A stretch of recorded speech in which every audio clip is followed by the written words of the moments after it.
ഷംനാസ് വ്ലോഗിലേക്ക് എല്ലാവർക്കും സ്വാഗതം. ഇന്ന് വളരെ ടേസ്റ്റിയായ ചായക്കടി ഉണ്ടാക്കിയാലോ.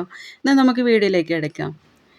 ഇതിനു വേണ്ടി എടുത്തതെന്ന് വെച്ചാൽ 2 ഉരുളക്കിഴങ്ങ് തൊലിയാക്കി കളഞ്ഞ് വെച്ചതാണ്. പിന്നെ കുറച്ച് കറിവേപ്പില, മല്ലിയില, 4 വെളുത്തുള്ളി, ചെറു പീസ് ഇഞ്ചിയാണ്.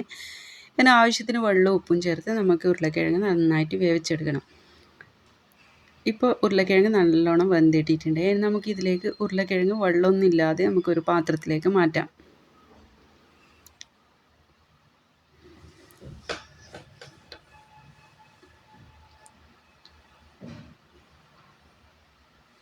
ഇനി ഇത് നമുക്ക് നന്നായിട്ട് ഒന്ന് ഉടച്ചെടുക്കാം. നല്ലോണം ഉടച്ചെടുക്കണം കേട്ടോ.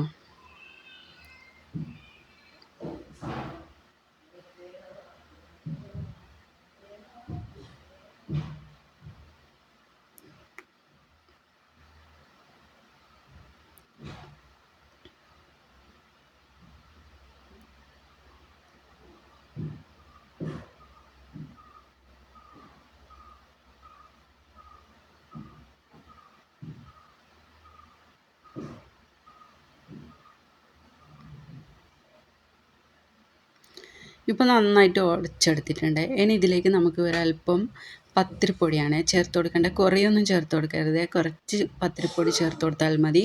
ഇനി നമുക്ക് ഈ കറിവേപ്പിലയും മല്ലിയിലയും വെളുത്തുള്ളി ഇഞ്ചി ഇതിലേക്ക് ചേർത്ത് കൊടുക്കാം. ഇനി ഇതിലേക്ക് 1 ടീസ്പൂൺ കാശ്മീരി ചില്ലി മുളക് പൊടിയും ആവശ്യത്തിൻ്റെ ഉപ്പും ചേർത്ത് കൊടുത്താൽ മതി. ഉരുളക്കിഴങ്ങിൽ നമ്മൾ ഉപ്പ് ചേർത്തതുകൊണ്ട് പത്തിരി പൊടിക്ക് കണക്കായ ഉപ്പ് മാത്രം ഇട്ട് കൊടുത്താൽ മതി.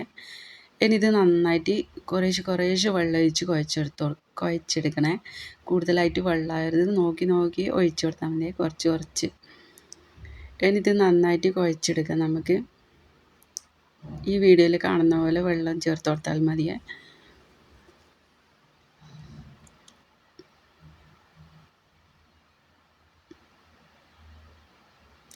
ഇനി ഇതിലേക്ക് 1/4 ടീസ്പൂൺ ഗരം മസാല പൗഡറും കൂടി നമുക്ക് ചേർത്ത് കൊടുക്കാം.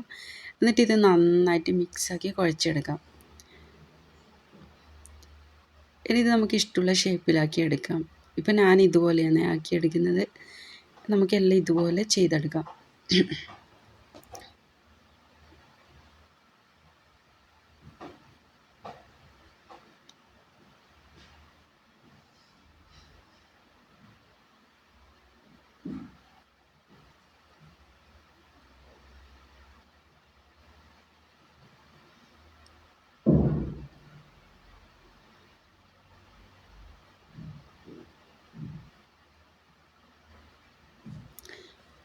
ഇപ്പം എല്ലാം ഇതുപോലെ ചെയ്തെടുത്തിട്ടുണ്ട്. ഇനി 2 ടീസ്പൂണ് കാശ്മീരി ചില്ലി മുളക് പൊടിയും ഒരല്പം ഉപ്പും വെള്ളവും ചേർത്ത് നമുക്കിതുപോലെ കലക്കിയെടുത്ത് ഇതുപോലെ ഫ്രൈ പാൻ വെച്ചിട്ട് നമുക്ക് ആവശ്യത്തിന് ഓയിൽ ഒഴിച്ച് ഫ്രൈ ചെയ്തെടുക്കാം. ഇത് നിങ്ങൾക്ക് എണ്ണയിലാണ് വറുത്തെടുക്കേണ്ടതാണെങ്കിൽ മുളക് ചേർക്കാതെ ഫ്രൈ ചെയ്തെടുക്കുക കേട്ടോ. ഇതിപ്പോൾ ഇങ്ങനെയാണ് ഫ്രൈ ചെയ്യുന്നതാണെങ്കിൽ ലോ ഫ്ലെയിമിൽ ഇങ്ങനെ ചെറുതായിട്ട് ഫ്രൈ ചെയ്തെടുക്കണം. എന്നാലേ നമുക്ക് ഉള്ളൊക്കെ വെന്ത് കിട്ടും കേട്ടോ. നിങ്ങൾക്ക് എണ്ണയിലാണ് വറുത്തെടുക്കേണ്ടതാണെങ്കിൽ മുളക് ചേർക്കാതെ വറുത്തെടുക്കാം. അങ്ങനെ അടിപൊളി ചായക്കടി റെഡി ആയിട്ടുണ്ട്.